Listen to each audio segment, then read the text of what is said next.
Hey folks, welcome to the daily Russian Telegram Chatter Roundup.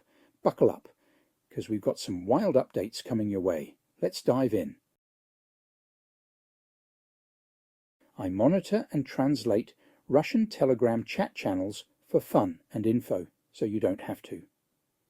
Remember, please do your own research and be wary of propaganda and disinformation, which occurs frequently in Russian chat, especially when there is bad news for Russians concerning the country's illegal and genocidal war in Ukraine. The images used in the video are for illustration purposes only. They do not necessarily represent the issues or translations. And finally, please note the chat is unverified, and I do not endorse the views expressed. All right, quick heads up. This is just for laughs and info. So don't take it too seriously. Now, let's get back to the juicy stuff. So what's the buzz on Telegram today? Let's find out. Hold up, the State Duma wants more crematoriums. That's some next-level planning right there. They've proposed this to reduce the stress of queuing in a system overwhelmed by those lost in Ukraine. Russia is facing a severe shortage of cemeteries and crematoriums. In terms of crematoriums per capita, the country ranks among the lowest in the world, said Svetlana Razvorotnova, deputy chair of the State Duma Committee on Construction and Housing and Public Utilities. The special military operation has resulted in tens of thousands of excess deaths every month, and this is clogging the system. She suggested increasing the number of crematoriums with the help of private businesses. Often, people from remote areas have to travel to federal centres for cremation services. And this means extra money, extra stress, extra time in lines, and so on, the deputy explained.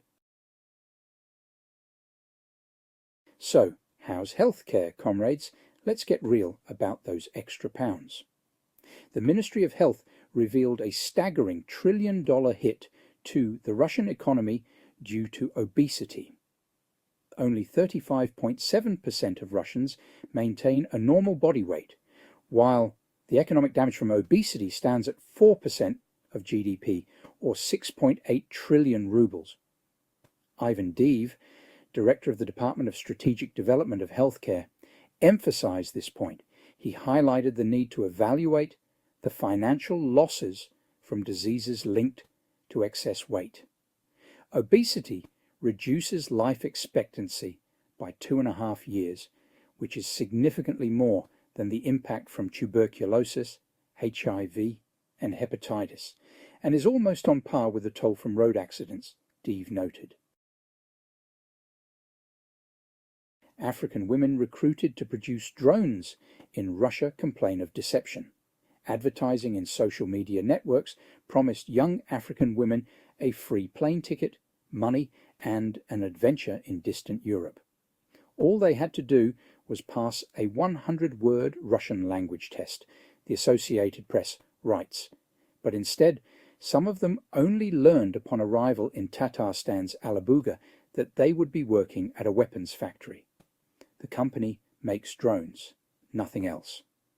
I regret and curse the day I started making all these things, says one of the workers.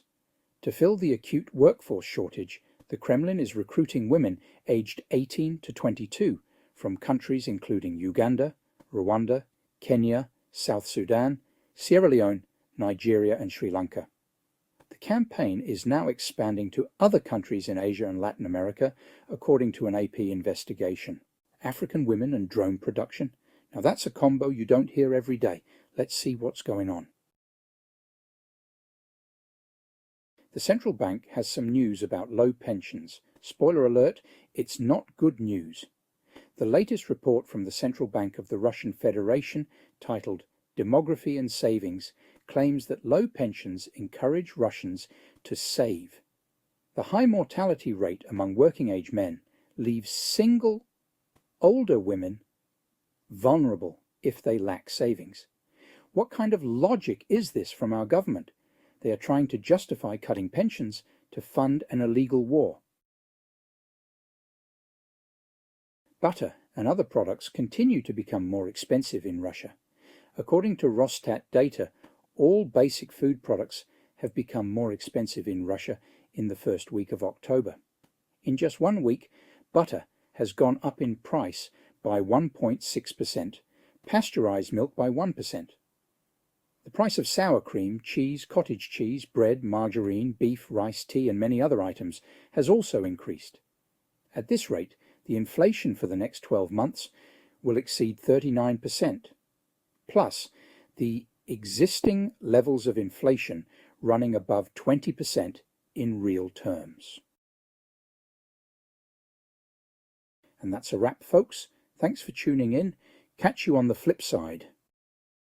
You can view my original posts in much more detail on Twitter. Follow me, a beefeater, a fella. My research threads also include full references and sources to speed up your own research. Did you know that I also provide daily updates and deep dive research videos on a range of interesting subjects including economics, geopolitics, sanctions, sanctions circumventions, fossil fuel updates, and much more.